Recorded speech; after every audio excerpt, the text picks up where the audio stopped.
Warhammer 40k Space Marine 2, one of the best games that I have ever played. I'm just going to say it. That's it. That's genuinely my thoughts about this title. I was given it early access. I've been playing it for the last few days. And my God, I have so much to talk about. Now, this video will not contain any spoilers for the game because I know the game isn't released for another 5 days from when this video comes out. So don't you worry. I'm just going to give my thoughts, my initial impressions, and everything that there is to know about Space Marine 2. If, well, you're on the fence or you're just interested to know more. So let's jump into it. Of course, we're in the 41st millennia in Warhammer.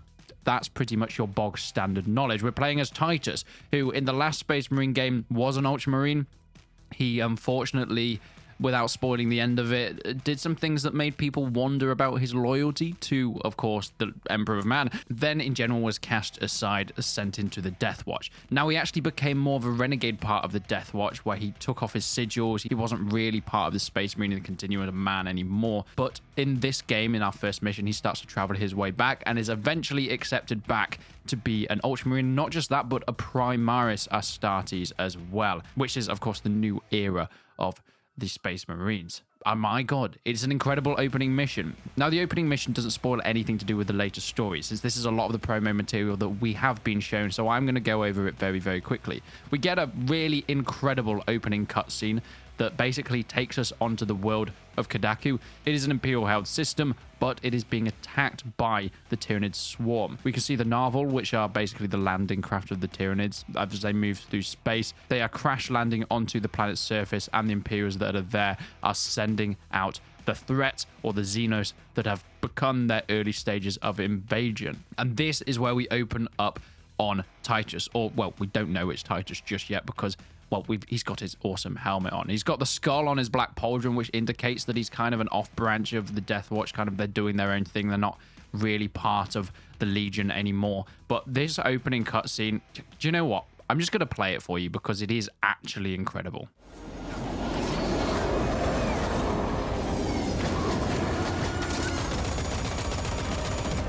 Approaching drop zone.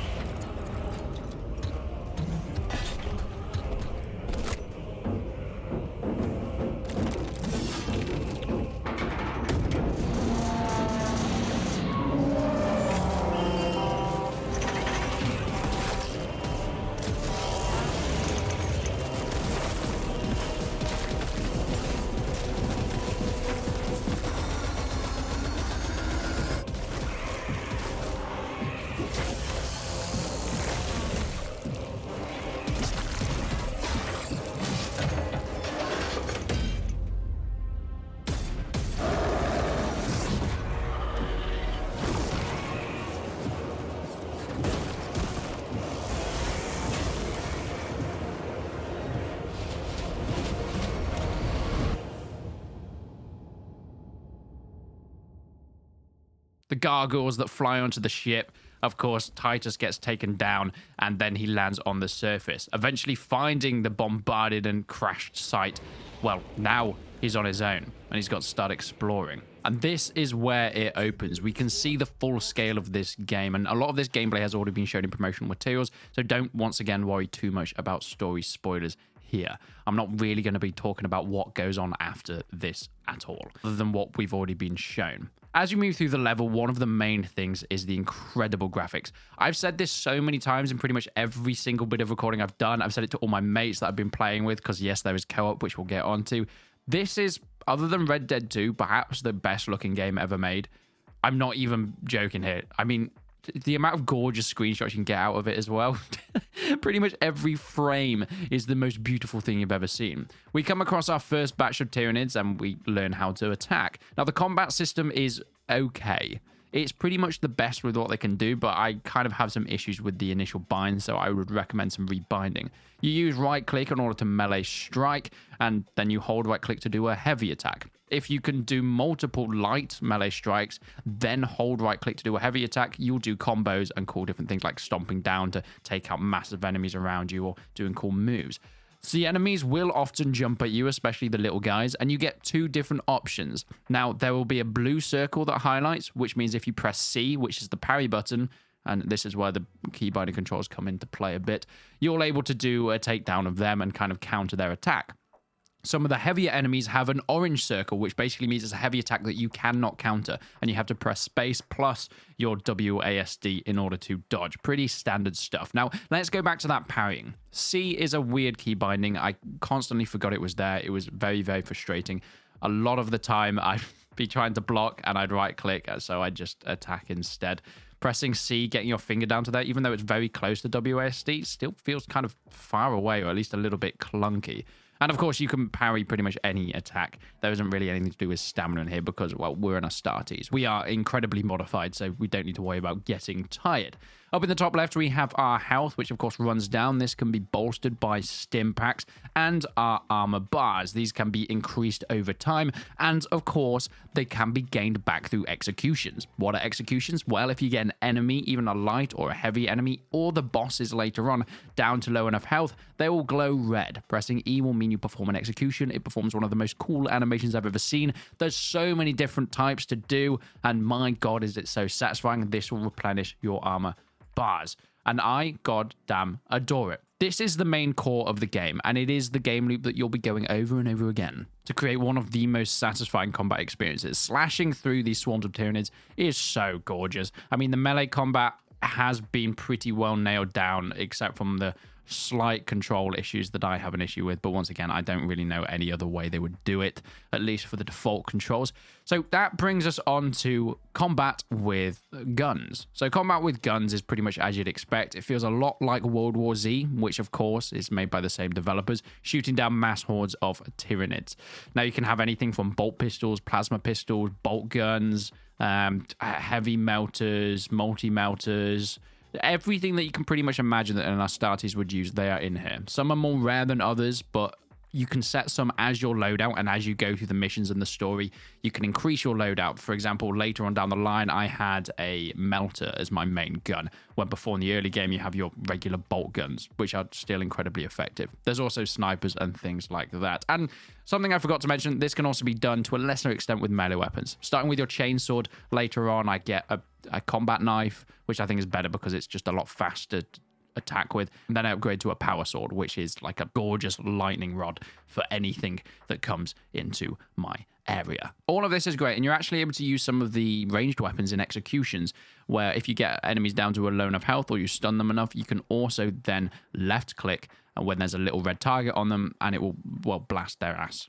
Very great, very satisfying. I really love the combat. I think it's done really, really well. And, well, I don't really have many criticisms about it. I would recommend rebinding your keys to something more comfortable. The two things I would recommend rebinding are your zoom in, because currently it's middle mouse button. And every time I wanted to zoom in, I'd right click because, I mean, obviously that's what you use to aim down sights. That's every game ever. But no, in this right click is melee attack.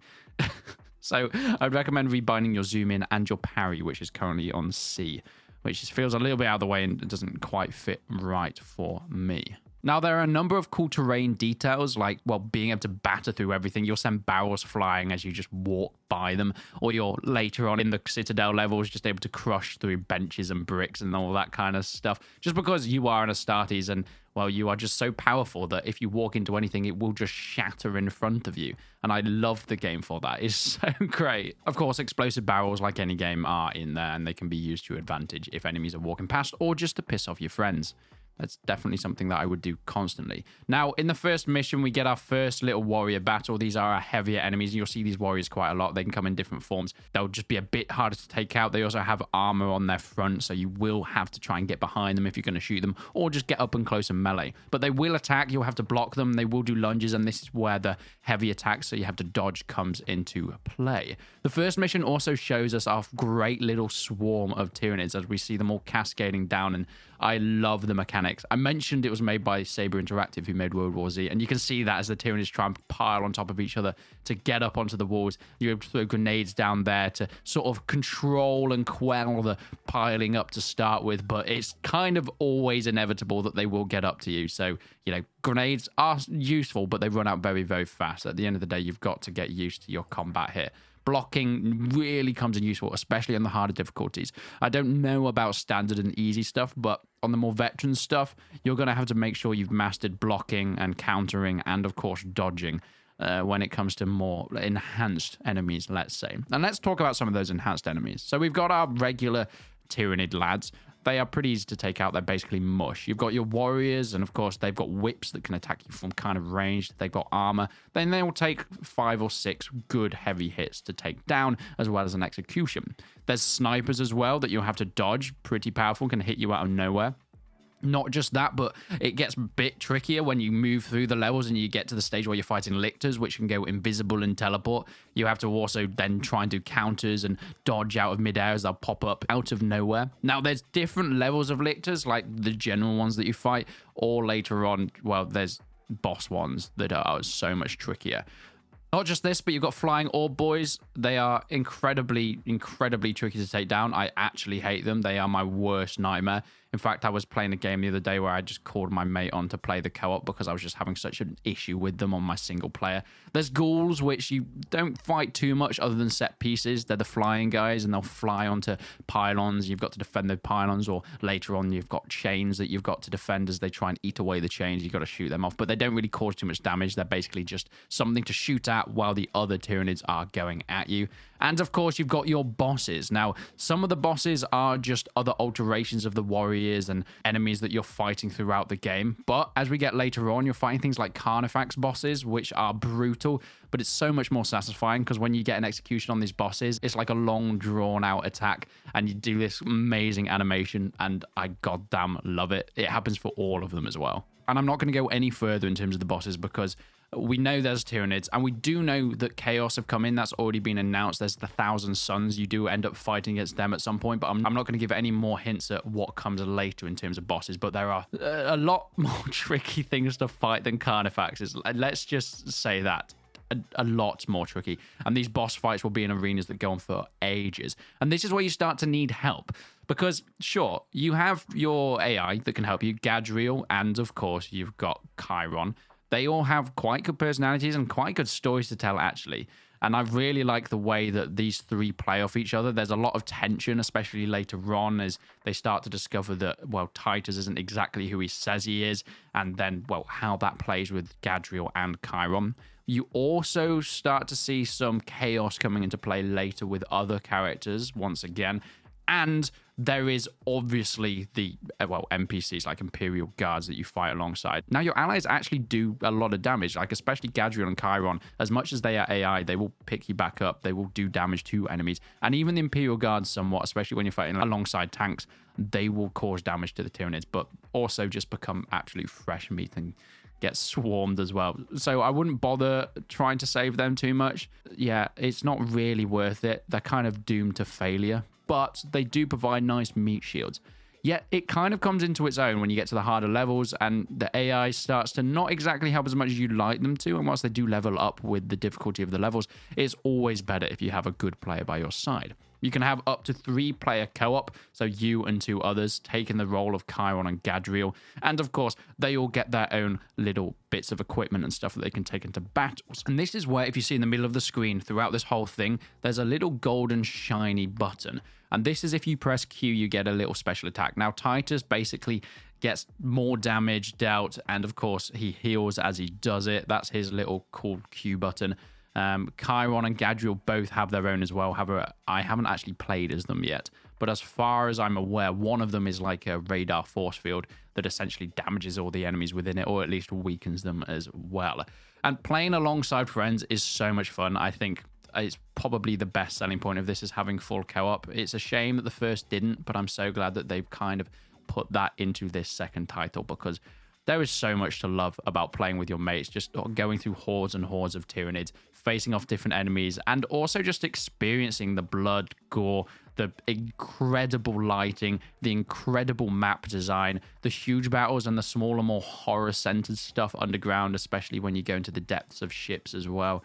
I actually, I could be talking about this game for ages, and I've hardly even covered any of it. Now, multiplayer hasn't been something that I've checked out as of yet, since I've been playing an early version where, well, there aren't many people playing it other than other press, so that's something I'm going to have to make a later video on. But there is one more aspect that I love, And this is Operations. You might have seen people getting to play as these custom classes with custom skins and all that sort of stuff.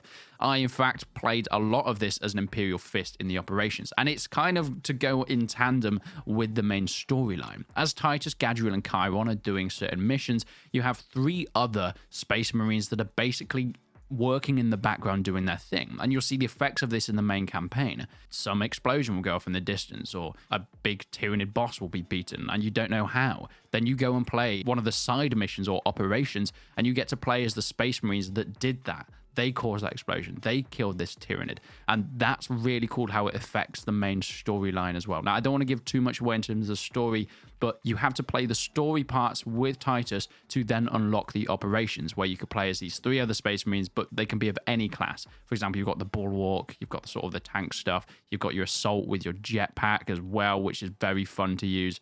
And of course, you have what I played as the Vanguard, where you got a grappling hook and you get in there with your melter, get as close as humanly possible, or should I say superhumanly possible, and use things like your melters and your chain swords or your combat knives. And it's a really melee focused class, and I absolutely love doing this. This is something you can do with your mates, or if you just open a session, other players can randomly join in on you, and it does work pretty well. As far as I'm aware, I haven't actually worked out how to lock squads yet, but if you don't have other players with you, it will just be replaced by an AI. I think the Operations is great because it allows you to do all these custom armors that look absolutely gorgeous. The amount of love and care and attention that's been put into this game, you can tell that everybody making it is a huge fan of Warhammer 40k. The lore in this goes so deep, and I've just been filling my boots with every loot-in video that I can, just to try and learn as much as possible about the Astartes, the Primaris Marines, Imperial Guard, and of course Chaos and the Tyranids, as that really comes into this game as well. I would recommend this game to anybody. If you're single player, if you want the multiplayer, or if you want to play co-op. There is so much to love here, so much content as well. And in terms of quality games, I don't think it gets any more high quality than this. It really continues the story from the first game, but you don't have to know the story whatsoever. It kind of fills you in, and you get the gist of what's going on. It's a very well-told story, and the characters really come into their own with side characters that come in. Of course, you've got your captains that give you orders and tell you where to go next from this central battle barge area. That's where you do all your missions, selecting between your campaigns, your operations, and the multiplayer aspects of the game. I love Space Marine 2. I genuinely think it is the perfect sequel.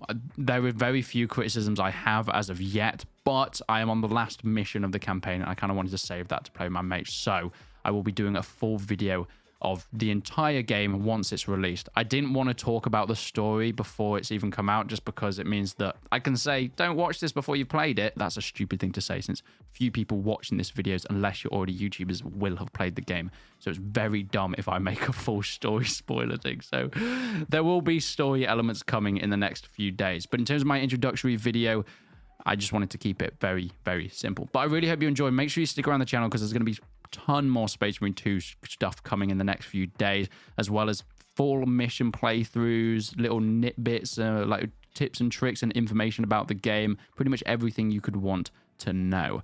But until then, I will see you in the next one.